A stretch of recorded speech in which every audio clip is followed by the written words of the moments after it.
Hello students, welcome back. मैं विक्रम शहजौर। पिछले video में हमने कॉम्प्लीमेंट्री सेंटेंसेस की, उसमें मैंने आपको समझाया था कि subject is equal to complement और ऑक्सिलरी वर्ब्स। तो उसका सेकेंड पार्ट जो है वो हम करने जा रहे हैं। मैंने आपको कहा था कि 4 पिलर्स होते हैं और उन 4 पिलर्स के ऊपर सारा ग्रामेटिकल स्ट्रक्चर है जो उसका मेन पार्ट टिका होता है। तो सबसे पहले कॉम्प्लीमेंट्री था, आज हम पोजेशनल करने लगे हैं, ग्रामर पार्ट 3। सेकंड नंबर पर आता है पोजेशनल।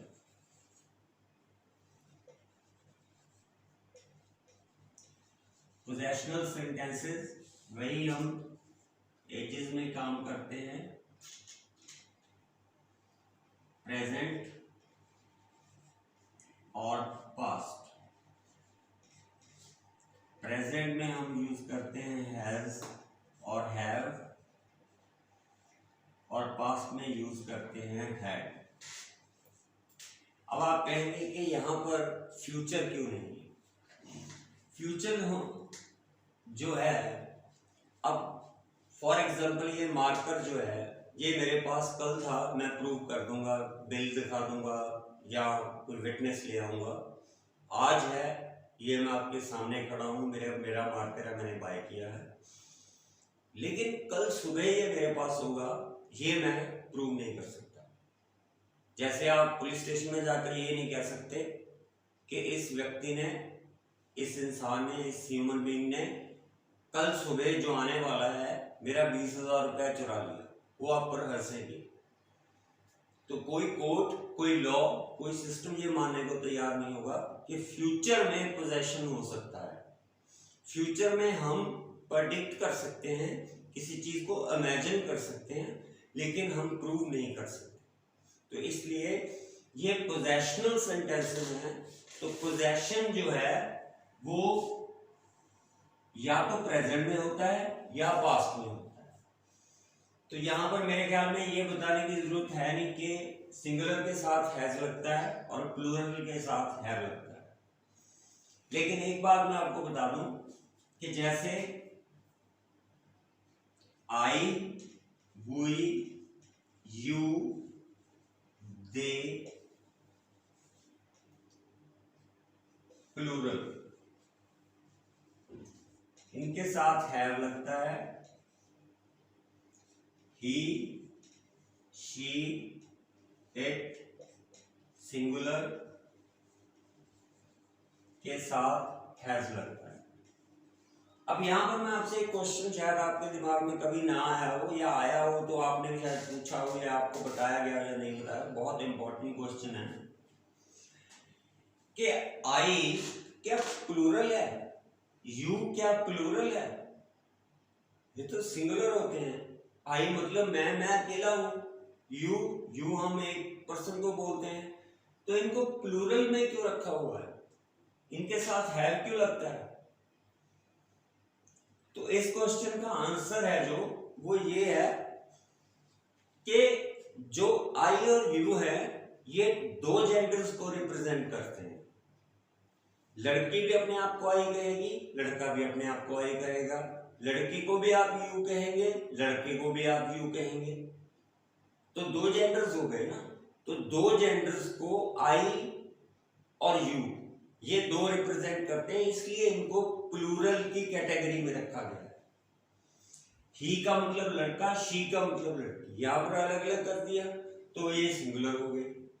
तो ये रीजन है कि आई और यू ये 2 हैं जो ये डबल जेंडर को रिप्रेजेंट करते हैं, इसकी वजह से इन्हें प्लूरल में रखा जाता है। तो ये तो है आपको नॉलेज देने की बात। मैंने आपसे कहा था कि बीच बीच में आप छोटी छोटी ऐसी चीजें सीख जाएंगे जो शायद आपको कहीं से ना पता चले। तो ये हुआ अलग कंसेप्ट, तो इसे आप नोट कर सकते हैं। और इसके बाद रही पोजेशन की बात, इसमें आएगा हमारे पास सबसे पहले subject plus possessional verb plus possession.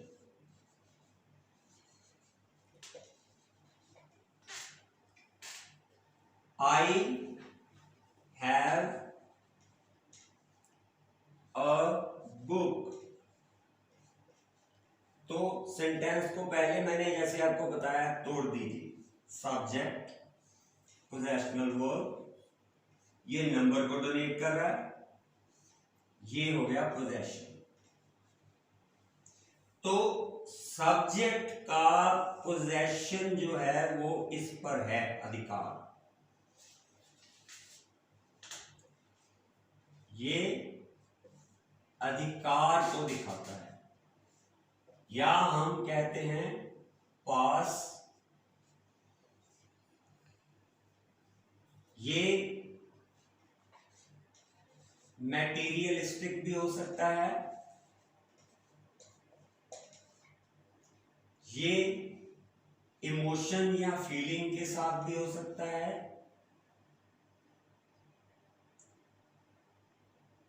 दोनों के साथ होते हुए, या रिलेशन।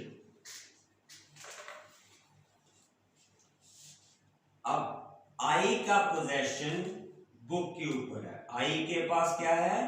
बुक है। तो हैव यहां पर ये बताता है कि इसका पोजेशन इसके ऊपर है। तो प्रेजेंट में आई का पोजेशन बुक के ऊपर दिखाया गया है। आई के पास एक किताब है। तो किताब हो गई मटेरियलिस्टिक थिंग, उसको खरीदा या बेचा जा सकता है। अब आ गया उसके बाद इमोशन, जो कि एब्स्ट्रैक्ट की कैटेगरी में आते हैं। She has great knowledge.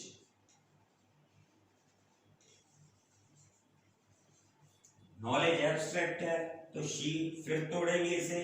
Subject has, possessional verb, great knowledge, possession.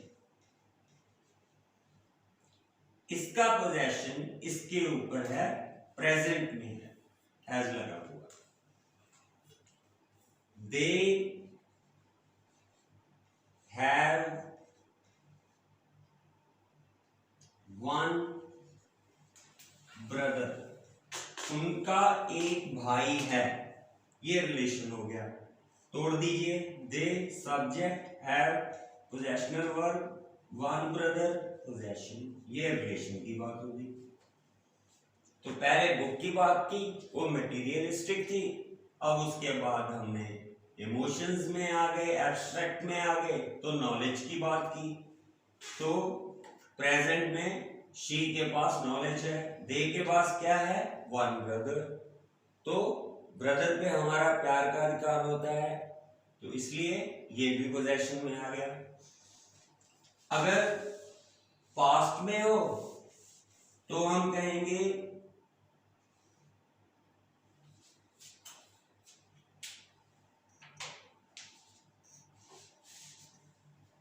She या Sita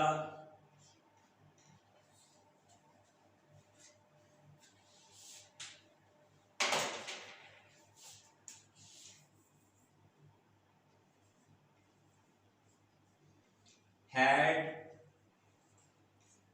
10 acre land। Materials, Sita के पास 10 एकड़ जमीन थी। हैड लग गया तो पास्ट आ गया। तोड़ दीजिए। Subject, possessional verb, possession. तो सीता का पोजेशन पास्ट में था 10 एकड़ लैंड के ऊपर। Ram had no knowledge. Ram को कोई नॉलेज नहीं, ये एब्स्ट्रैक्ट में आ गया। तोड़ दीजिए। Ram, subject, had, possessional verb, no knowledge. No का मतलब नहीं, तो राम के पास नॉलेज नहीं है, नहीं थी, सॉरी।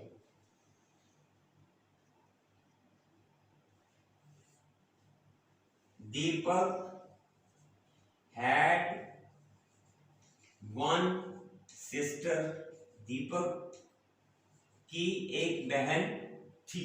पहले तोड़ दीजिए, Deepak subject, had possessional verb, one sister possession, तो दीपक की एक सिस्टर थी, तो ये पोजेशन पास्ट में चला गया। तो प्रेजेंट में हम हैज और हैव यूज करेंगे अधिकार के लिए, पोजेशन के लिए, और पास्ट में हैड यूज करेंगे। ये आ गया सेकंड पार्ट। इसमें से कुछ भी ना समझ आया हो तो आप कमेंट सेक्शन में मुझसे पूछ सकते हैं। वैसे मुझे लगता है कि आपको पता चल गया होगा। पहले थे कॉम्प्लीमेंट्री, उसमें सब्जेक्ट और कॉम्प्लीमेंट इज इक्वल टू होते हैं, बराबर होते हैं, एक ही होते हैं। और उसके बाद पोजेशन आ गया। पोजेशन में सब्जेक्ट के पास लास्ट वाली चीज होती है, पोजेशन होता है। तो ये दूसरी तरह के है। अब आपने जो सबसे इंपॉर्टेंट चीज करनी है वो क्या करनी है? वो ये करनी है कि कॉम्प्लीमेंट्री और पोजेशनल दोनों सेंटेंसेस में एक सर्कल, जहां आपने नोट की है वहां पर एक सर्कल लगाइए। सर्कल में लिखिए no action is taking place, मतलब कोई काम नहीं हो रहा है। अभी तक हमने कॉम्प्लीमेंट्री किए, कॉम्प्लीमेंट्री और पोजेशन किए, दोनों में कोई काम नहीं हो रहा। ना कोई दौड़ रहा है, ना कोई सो रहा है, ना कोई पढ़ रहा है, ना कोई जाग रहा है, ना कोई देख रहा है, ना कोई किसी को कुछ दे रहा है, ना कोई किसी से कुछ ले रहा है। कोई वर्ब नहीं यूज हो रहा। तो बिना मेन वर्ब के हम इन सेंटेंसेस को कर रहे हैं। कॉम्प्लीमेंट्री में भी मेन वर्ब नहीं है और पोजेशनल में भी मेन वर्ब नहीं है। उसमें is am are was were will be shall be थे प्रेजेंट, पास्ट और फ्यूचर के लिए। इसमें प्रेजेंट और पास्ट के लिए प्रेजेंट में हैज हैड थे और पास्ट में हैड था। ये पोजेशनल था। ये चीज लिखना बहुत जरूरी है कि कोई काम नहीं हो रहा। अब हम तीसरी कैटेगरी में आते हैं। तीसरी कैटेगरी में हमारे पास है एडवर्बल। एडवर्बल हमें बताते हैं सिचुएशन और कंडीशन। आपकी सिचुएशन क्या है और आपकी कंडीशन क्या है। इसमें प्रेजेंट में इज एम आर आएगा, वही ऑक्सिलरी वर्ब। पास्ट में वाज वर आएगा, वही ऑक्सिलरी वर्ब। और फ्यूचर में will be shall be the same.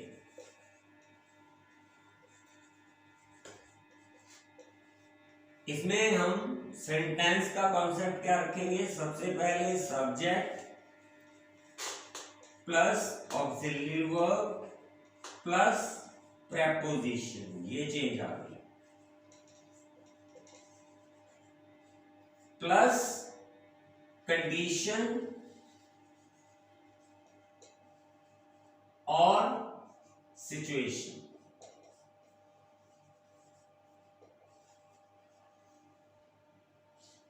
Example, I am in a trouble. मैं मुश्किल में हूं। तोड़ दीजिए, I subject, am auxiliary verb, in preposition, a trouble. ये पर्सन इस कंडीशन में है, ट्रबल में है। तो ट्रबल एक एब्स्ट्रैक्ट नाउन हो गया। और अगर हम इसकी जगह रियलिस्टिक या फिजिकल बात करें वो भी कर सकते हैं। शी वॉज इन दिल्ली, तोड़ दीजिए, she subject, was auxiliary verb, in preposition, Delhi ये उसकी आप कंडीशन लगा लीजिए। उनकी फिजिकल कंडीशन और सिचुएशन क्या थी कि शी जो थी वो दिल्ली में थी। ये एडवर्बल है। ऐसे ही जो चीज होने वाली होती है, जो जैसे हम कहते हैं भारत मैच जीतने वाला है, मैं खाना खाने वाला हूं, वो दौड़ने वाला है, अगर ऐसी कोई चीज हो तो हम क्या कहते हैं, दे will be about to reach home।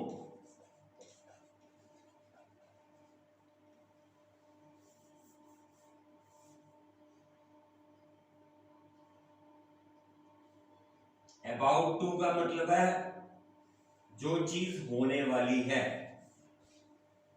तोड़ दीजिए, subject, auxiliary verb, preposition, about to reach home, situation। वो घर पहुंचने वाले होंगे, they will be about to reach home। to reach home जो है दे की कंडीशन फ्यूचर में क्या होगी कि वो घर पहुंचने वाले होंगे। तो किसी की सिचुएशन या कंडीशन बतानी हो तो उस सिचुएशन और कंडीशन को हम प्रेजेंट में इज एम आर लगाकर साथ में प्रेपोजिशन लगाएंगे, पास्ट में वाज वर के बाद प्रेपोजिशन लगाएंगे, फ्यूचर में विल बी शैल बी के बाद प्रेपोजिशन लगाकर हम किसी इंसान की सिचुएशन और कंडीशन बता सकते हैं। इसमें फिर वही सबसे इंपॉर्टेंट पार्ट आ जाता है, नो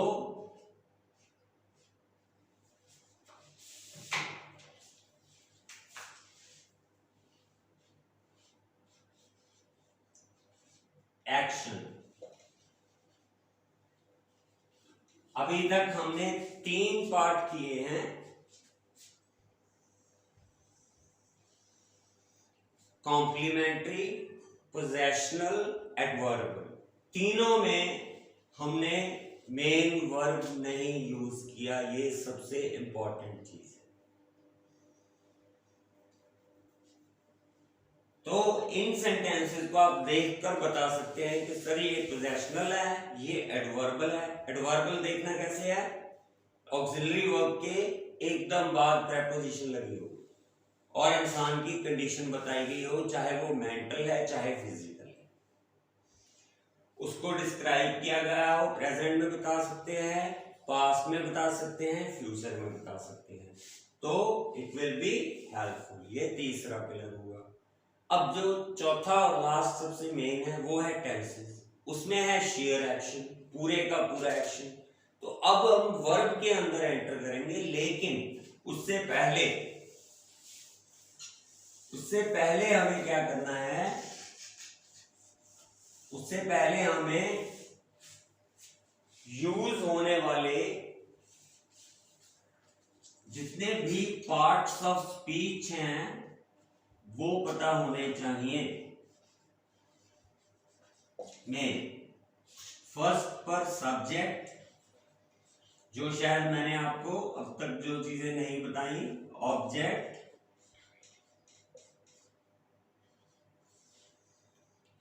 वर्ब, एडजेक्टिव,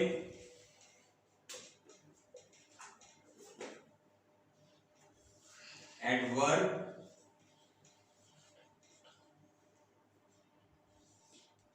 कंजंक्शंस,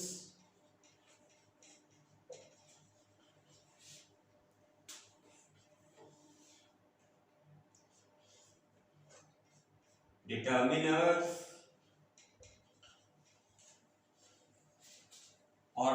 8वां है प्रेपोजिशंस। ये अपने आप में हर एक नया कंसेप्ट है। सब्जेक्ट हम बोलते हैं डूअर, जो काम को करने वाला है, काम करने वाला,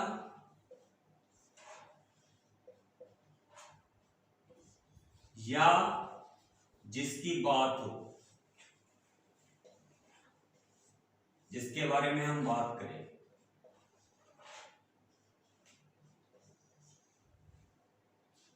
ऑब्जेक्ट जिस पर क्रिया का प्रभाव पड़े, वर्ब का।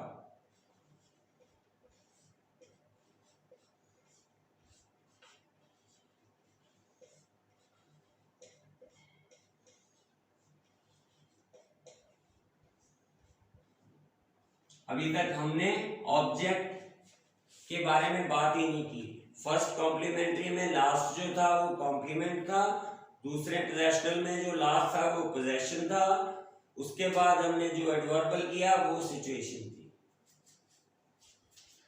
वर्ब बोलते हैं क्रिया को,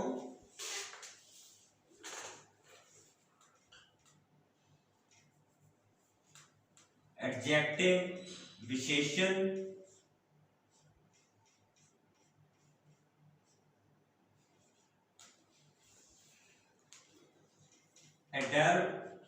एडवर्ब जो है वो है क्रिया विशेषण, जो क्रिया की विशेषता बताता है।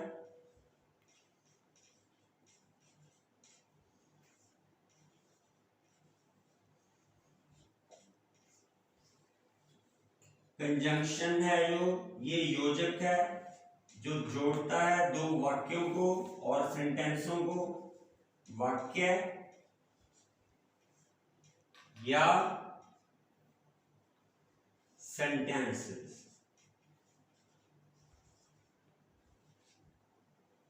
शब्द, शब्दों को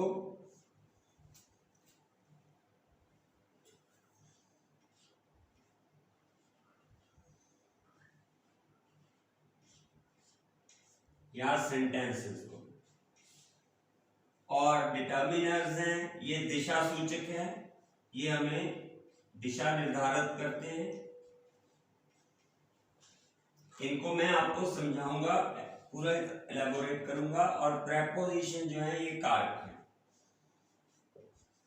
जो रिलेशन बताते हैं कि दो चीजों में क्या रिलेशन। तो पहला है सब्जेक्ट, काम को करने वाला, ऑब्जेक्ट जिस पर क्रिया का प्रभाव हो, वर्ब क्रिया, एडजेक्टिव विशेषण,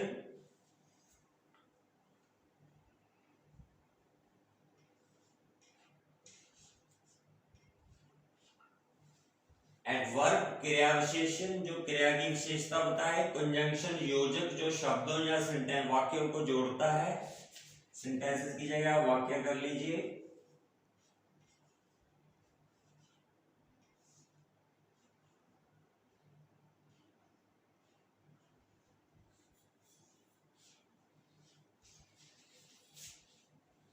डिटर्मिनर दिशा सूचक, ये मैं आपको एक्सप्लेन करूंगा, जैसे this, that, these, those, some, few, a few, the few, little, a little, the little, वो मैं आपको एक्सप्लेन करूंगा। प्रेपोजिशंस का रिलेशन ये भी मैं आपको करवा चुका हूँ, मेरे 3 वीडियोस प्रेपोजिशन के ऊपर हैं जो आप चेक कर सकते हैं। तो इनमें से 8वां हम कर चुके हैं, सब्जेक्ट के बारे में और ऑब्जेक्ट के बारे में मैं आपको और ये बता चुका हूं, इसमें कुछ ज्यादा नहीं है। वर्ब, एडजेक्टिव, एडवर्ब, कंजंक्शन और डिटर्मिनर, ये मैं आपको करवाऊंगा। तो ये हुए पार्ट्स ऑफ स्पीच, इनको नोट कर लीजिएगा। और मेरी फिर आपसे एक बार गुजारिश है, आपसे बहुत दिल से मैं ये कहना चाहता हूं कि मैं आपका फायदा चाहता हूं और मेरी कोई इंटेंशन नहीं है। मैं चाहता हूं कि इंग्लिश किसी के लिए भी कोई प्रॉब्लम ना रहे, तो इसलिए प्लीज इन टच रहिए, चैनल को सब्सक्राइब कीजिए और कमेंट सेक्शन में अपने कमेंट्स देते रहिए। आई एम प्रॉमिसिंग यू, मैं आपसे वादा कर रहा हूं कि मैं आपको I will make you an exceptional person as far as English language is concern. Thank you very much.